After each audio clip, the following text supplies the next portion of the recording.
When you are faced with a moral dilemma, why do you do the right thing? Have you ever questioned yourself? You get really irritated, but you still do the right thing. For instance, the other day, I went to the store and I bought quite a few things, and I got home and I realized that the clerk hadn't charged me for one item. And I said to myself, come on, Leon, it's just one item. It's a big store. They'll never, ever, ever miss it. So that's fine. I pacified myself. I went to sleep, couldn't sleep properly, got up the next day and went to the store. I was almost late for work. I was really irritated with myself, but I just had to do the right thing. And I think all of us are the same, right? When we're looking at $1 million, $1 million right in front of us, and we want to steal it and run away, we pick it up and we take it to the police because we must do the right thing.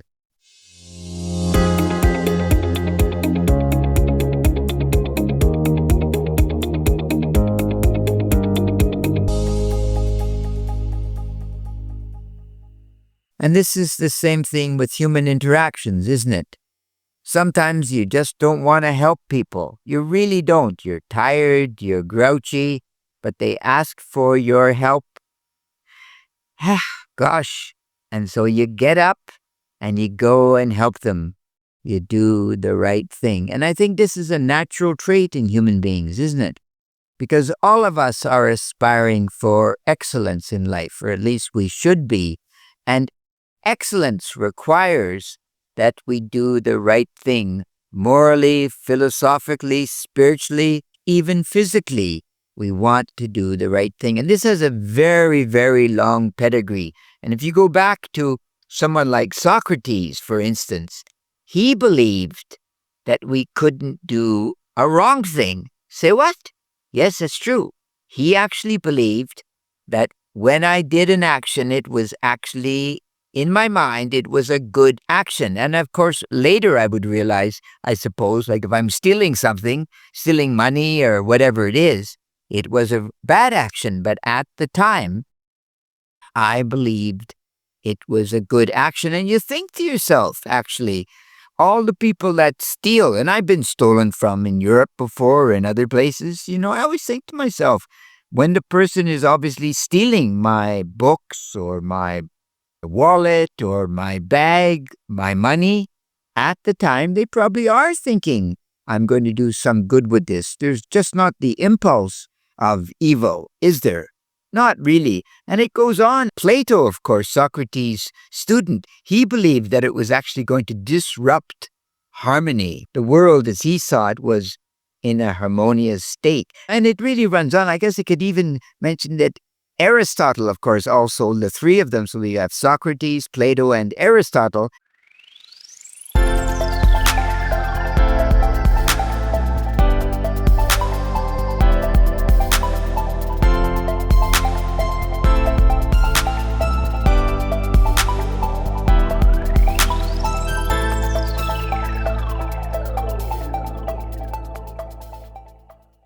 Aristotle is the man who bases life on flourishing. He, for instance, believed that all of us could be happy, potentially, but it was a process because he believed in flourishing. I think closer to contentment in my way of understanding. And it really runs on, doesn't it? But if you think to yourself, if all actions, like what would you do in the case of some horrible thing? Like let's say, for instance, there was violence being committed right in front of you.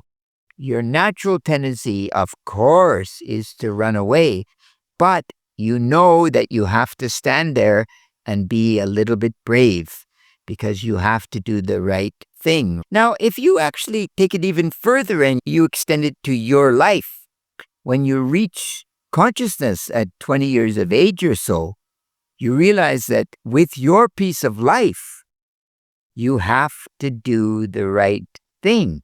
So you have to try and find your mission, whatever it is, and have that mission unfold, because it is a necessary component of finding who you are and what you should do with this piece of life. And I think if all of us began to consider this as a serious issue, philosophical issue even, that we must do the right thing, first of all, with me relative to society, then do the right thing relative to God, Gaia, or the universe, my mission in life.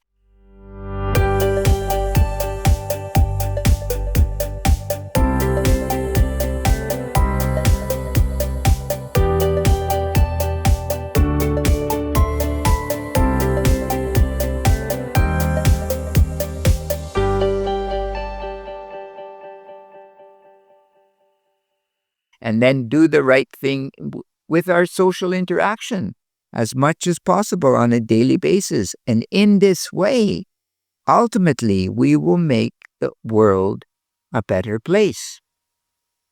Because I guess do the right thing means to act morally, at least attempt to act morally as often as you can. Now, we have many examples, of course, now, TikTok and otherwise, that people are doing some really horrible things, right? And they're obviously not acting at all in the right way. They're not doing the right thing. You know, people that are perhaps selling their bodies, pornography, whatever it is. No way. This is not the right thing. War, violence, not the right thing. But once again, the person I can change is me, obviously. So if I act in a moral way, if I do the right thing, then I will obviously influence other people because they will see me acting. And this is true with my friends, my family, and ultimately my students and society, right? So I think this is an important phenomenon to consider. So always do the right thing as much as you possibly can, right? Always do the right thing. Always. And you know what they say? Critical thinking is excellent, especially when you're going to do the right thing, right? And critical thinking is great. Truly great. You take care. God bless. Bye-bye.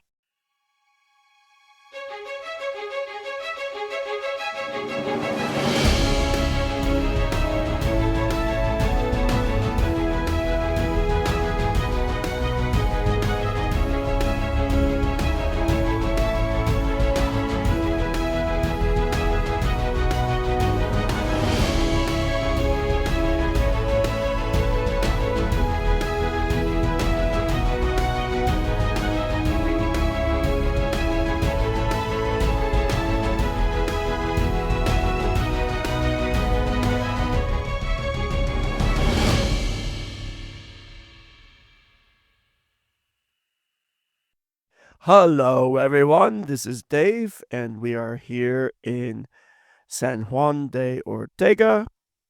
The weather has been colder today. It was cloudy in the morning. And unlike the Willie Nelson song, it was not rainy in the afternoon, but it's now rainy. It is in the evening. We came from Belarado. We walked about 24 kilometers. As I said, it's cooler. Today is July 3rd. And today we are going to talk about morality. So, today when we got to San Juan de Ortega, we decided we were going to stay at one of the hostels. There's 2 in town, maybe 3. But in all of them, it's just one big open room with 22 beds, bunk beds. Everything's open. You have shared bathrooms, showers, toilets, and then these big rooms with bunk beds. So, this is something coming from a Western country such as the United States. This is something that I've had to adjust to a bit, and I think Leon probably has had the same situation. Because in our countries, if you leave things out, unfortunately, sometimes your valuables, your personal belongings go missing. I remember one time I was at university and I left one of my books on the coffee shop table. I came back later, it was gone. And we're not talking about a very valuable book. It costs maybe 300 Taiwan dollars at most. But somebody still had the need of taking it when they saw the opportunity. So, to be staying in such close proximity with all of these other people, strangers virtually, it takes a lot of trust. Trust that people will do the right thing. That being said, whilst walking the El Camino de Santiago route, I have placed a lot of trust in the strangers around me. These people are in the same proverbial boat as I am in. We're all suffering together, suffering from the heat, the blisters, and just the long walks. We're all trying to prove our endurance, and we're trying to reach a common goal. And therefore, we need to trust each other, help each other out. Even along the way, we came to an unmanned stand one day where they had some water there in a plastic container as well as some snacks. For me, if this were in the United States, I probably would not have taken the water and would not have eaten any of the snacks. Again, it's out of concern and for my safety. But here along the pilgrimage, there's this trust and there's this morality. We start thinking about these things. Hello, Leon. Speaking. Now, we often think about morality in the sense of perhaps the Ten Commandments. When Moses went up in the mountain, God gave him the Ten Commandments, according to the Bible. But in truth, we don't need any scripture to know what is right and wrong in our heart. We know that we shouldn't kill our neighbor. We know that we shouldn't steal. We know that we shouldn't steal from the property from someone else. We shouldn't steal someone else's wife or husband, etc., etc. These are very basic rules, are they not? So I think we are truly moral people. Sometimes we lose sight. But I think Socrates tells us actually that I cannot do an act that is immoral when I do it. I cannot do a wrong act at the time. I'm thinking rather positively. So this is an interesting thing. Then maybe later I decide that this isn't correct. But a little story, and you can tell me what you think. We had lunch right in the middle of the forest after walking up this mountain, and it seemed like an enormous way, quite honestly. But we finally arrived at a level area, and there were some totems there, which was quite interesting. And we sat down for lunch with a man called Lorenzo from Italy, charming fellow. And so we're having lunch, and we get organized, and we're off. And I'm walking along, and I suddenly realize, my God, I've forgotten my walking stick. I have to go back. So David was good enough to walk back with me, and we walked. I thought it was a short distance, but it was a lot longer than I thought. But eventually I arrived there, and just as I'm approaching the area, I notice another man photographing my walking stick. And my walking stick is quite attractive. Now I thought to myself, isn't this odd? Now you ask yourself, if you saw someone else's walking stick or cane, would you pick it up with the intention of just taking a photograph, or would you pick it up with the intention of perhaps borrowing it? Or maybe you're a good guy and you think, I'm going to take it to the next, perhaps one of the next stations or burgays or hostels, where I can leave it there for this fine fellow called Leon to come and pick it up. but maybe not. Maybe that man was actually deciding that was a nice looking stick and he's going to add it to his collection. So herein lies the test, doesn't it? Whenever I'm faced with a moral dilemma, and we all have them, you have them, I have them for sure. There's two sides, isn't there? There's the devil telling you, do it. Nobody will ever know, whatever it is. And don't do it because you're a good guy. So morality has to exist inside you. One day, I went with my partner to a cinema, and there was a handicap parking downstairs. So there was no other parking space but the handicap parking on the third level underground. And I wanted to park in that space, and nobody would know, would they? I mean, who would know I'm parking in the handicap parking 3 levels below the ground? But I just could not bring myself to do it at 69 years old. I wanted to, but I couldn't do it because just in case, fantasy, I'm sure, just in case a handicapped person came along and decided to take it. Now, I'm not claiming I'm a particularly moral man at all. But this is kind of ingrained in me from the time I've been a child. You must attempt to do the right thing. And the only person who can judge me is me and God, if you believe in God, or the universe, or Allah, or whomever. So we think about this. Just in morality, do the right thing. For me, firstly. For me, and then for others. Oh,